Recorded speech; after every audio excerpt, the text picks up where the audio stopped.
Assalamualaikum warahmatullahi wabarakatuh, kawan-kawan. Kembali lagi bersama saya Kena Kumis, dan tentu seperti biasa di channel Infosa Official.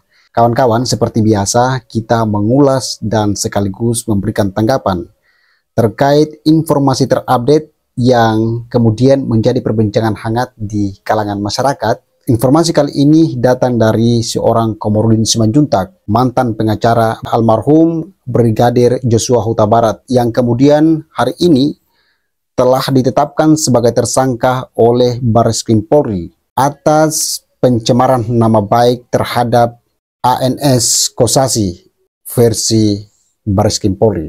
Nah kawan-kawan, agar lebih jelas informasi ini tersampaikan, maka mari kita sama-sama mengulas dan sekaligus memberikan tanggapan terkait dengan informasi tersebut. Komarudin Simanjuntak jadi tersangka setelah resmi ditetapkan tersangka oleh penyidik Direktorat Tindak Pidana Siber Barreskrim Polri pada Rabu 9 Agustus 2023. Kasus yang kemudian menjerat Komarudin Simanjuntak tersangka itu berkaitan dengan laporan yang kemudian dilayangkan oleh Dirut PT Taspen. Dalam kasus tersebut, Komarudin berperan sebagai pengacara istri sah dari ANS Kosasi, yaitu Rina Laudi. Karena itu, Komarudin menilai bahwa penetapan tersangka atas dirinya itu tidak tepat. Sebab pernyataan yang ia keluarkan berujung laporan Kosasi. Hal ini dilakukan untuk membela kliennya. Penetapan tersangka itu tidak tepat, ujar Komarudin. Komarudin kemudian menilai bahwa penetapan tersangka terhadap dirinya jelas mengancam profesi advokat. Ia juga menegaskan bahwa kalau pengacara saja dilaporkan karena membela kliennya, maka tentu semua profesi pengacara akan terancam. Ya, betul. Meskipun begitu, Komarudin juga tidak mempermasalahkan status baru yang kemudian diberikan polisi kepada dirinya sebagai tersangka. Oke.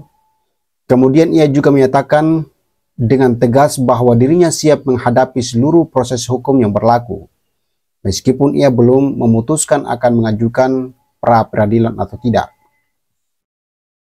Mantan pengacara keluarga almarhum Brigadir Joshua ini bahkan siap membeberkan semua ke publik terkait dengan permasalahan ini. Kita akan buka semuanya dan kita gandeng publik untuk mengetahui persoalan yang sebenarnya. Betul, karena supaya seluruh masyarakat bangsa Indonesia tahu tentang persoalan yang sebenarnya. Kalau tidak begitu, maka tentu dari pihak penegak hukum juga masih terus bermain-main dengan kasus-kasus semacam ini. Laporan itu kemudian dibuat ANS Kosasi karena tak terima dituding mengelola dana investasi 300 triliun untuk kegiatan kampanye Capres pada tahun 2024 nanti. Kosasi juga menyatakan bahwa PT Taspen tidak pernah mengelola uang tersebut. Lebih lanjut, Kosasi juga tegas membantah tudingan yang menyatakan dirinya suka main perempuan dan melantarkan anaknya yang masih sekolah.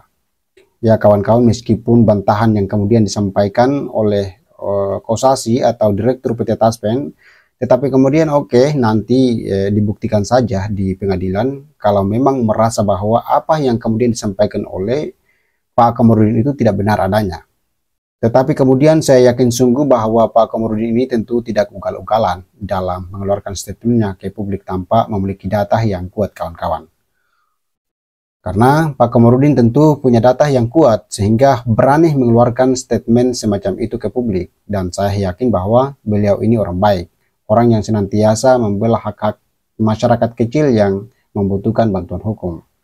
Dan selama ini kalau kita perhatikan dan kita ikuti perkembangan dan perjalanan panjang dari seorang Pak Komarudin ini, selalu berpihak kepada kepentingan masyarakat kecil yang memang betul-betul membutuhkan bantuan hukum. Nah kawan-kawan, terkait persoalan ini sejumlah organisasi advokat mengecam dan menyebut penetapan tersangka terhadap Komarudin Simanjuntak adalah sebagai upaya kriminalisasi atas profesi advokat. Martin Lucas Simanjuntak, Koordinator Tim Pembela dan Bantuan Hukum Advokat Komarudin Simanjuntak, mengatakan apa yang kemudian disampaikan oleh Komarudin Simanjuntak adalah tugas profesi dalam rangka pembelaan terhadap kliennya. Menurut Martin, apa yang kemudian disampaikan Komarudin secara materi dapat dipertanggungjawabkan pembuktiannya dengan bukti-bukti yang kuat dan seharusnya berdasarkan pasal 16 Undang-Undang Nomor 18 Tahun 2003. Pasal tersebut menjamin bahwa advokat tidak dapat dituntut baik secara perdata maupun pidana dalam menjalankan tugas profesinya dengan itikat baik untuk kepentingan pembelaan klien di dalam maupun di luar sidang pengadilan. Hak imunitas advokat itu ada melalui putusan Mahkamah Konstitusi nomor 26/PUU/11/2023. Apakah hak imunitas advokat selaku penegak hukum yang diakui undang-undang dan juga merupakan catur wangsa penegak hukum sudah tidak berlaku lagi? Martin mengatakan atas penetapan tersangka tersebut, sejumlah organisasi advokat, rekan-rekan advokat, dan organisasi masyarakat serta aktivis sosial akan membela dan memberikan bantuan hukum kepada Komarudin Simanjuntak. Sejumlah organisasi tersebut antara lain perwakilan dari AAI, Peradi, PPHKI, PBHI, LBHIS, Partai PDRIS, Pemuda Batak Bersatu, Horas Bangso Batak, dan LQ Indonesia.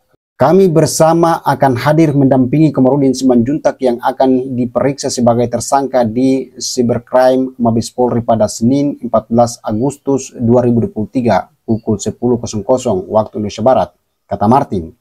Kepala Biro Penerangan Masyarakat Divisi Humas Polri, Brigadir Jenderal Ahmad Ramadan, mengatakan penetapan tersangka terhadap Komarudin diputuskan melalui gelar perkara pada awal Juli 2023. Komarudin Simanjuntak ditetapkan tersangka terkait pasal pencemaran nama baik dan pemberitaan bohong. Gelar perkara sudah dilakukan awal Juli yang lalu. Pelaporannya di Rut Taspen, perkaranya pencemaran nama baik dan berita bohong, kata Ramadan dalam konferensi pers Rabu 9 Agustus 2023. Laporan ini berawal dari potongan videonya yang kemudian beredar di media sosial. Dalam video itu, Komarudin menyebutkan bahwa soal perempuan simpanan dan adanya dana 300 triliun yang kemudian dipersiapkan oleh Dirut PT Taspen untuk model kampanye bakal calon presiden pada Pilpres 2024 mendatang. Baik kawan-kawan, itulah informasi singkat yang kemudian barusan kita sama-sama sudah mengulas dan sekarang kita berikan sedikit tanggapan terkait dengan informasi tersebut. Jadi kawan-kawan, sebetulnya kasus ini bermula dari ucapan seorang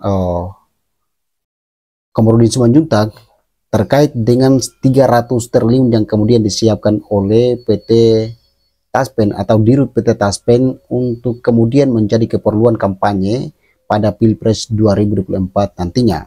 Nah, persoalan-persoalan itu yang kemudian Dirut PT Taspen menganggap bahwa itu adalah bagian daripada pencemaran nama baik atau berita bohong. Yang kemudian pada akhirnya kasus ini dilaporkan oleh Dirut PT Taspen ke pihak penegak hukum. Sehingga pada akhirnya kasus ini menjadi perbincangan hangat di kalangan masyarakat hari ini. Nah kawan-kawan, selain dari 300 triliun itu, kemudian ada juga kasus asusila dan juga kasus perselingkuhan yang kemudian dilakukan oleh Dirut PT Taspen itu sendiri. Bahkan anaknya yang masih duduk di bangku sekolah diterlantarkan. Saya yakin sungguh bahwa apa yang kemudian disampaikan oleh Bang Komarudin Simanjuntak ini tidak mengada-ada. Beliau tidak akan gerasa gerusu dalam menyampaikan sesuatu ke publik. Apa yang kemudian disampaikan oleh Komarudin Simanjuntak tentu dengan data yang cukup kuat ya kawan-kawan. Karena saya ikuti perkembangan Komarudin akhir-akhir ini, beliau itu adalah salah satu pengacara terbaik hari ini di bangsa Indonesia. Beliau lebih banyak berpihak kepada masyarakat kecil, masyarakat lemah. Beliau lebih banyak menangani kasus-kasus masyarakat kecil yang kemudian betul-betul membutuh perlindungan hukum. Harapan kita kepada pihak penegak hukum, semoga kedepannya menjadi lembaga pihak penegak hukum yang betul-betul berpihak kepada kepentingan masyarakat. Dan harapan kita kepada Bang Komarudin, semoga sehat-sehat selalu, kuat, dan insya Allah Bang Komarudin akan mendapatkan kemenangan di dalam proses kasus ini. Karena saya yakin sungguh bahwa apa yang kemudian disampaikan oleh Bang Komarudin ini tidak akan mengada-ada, tetapi melalui bukti yang kuat. Apalagi semua persoalan ini sudah disampaikan kepada pihak-pihak terkait. Dan saya Kena Kumus untuk video kali ini. Assalamualaikum warahmatullahi wabarakatuh.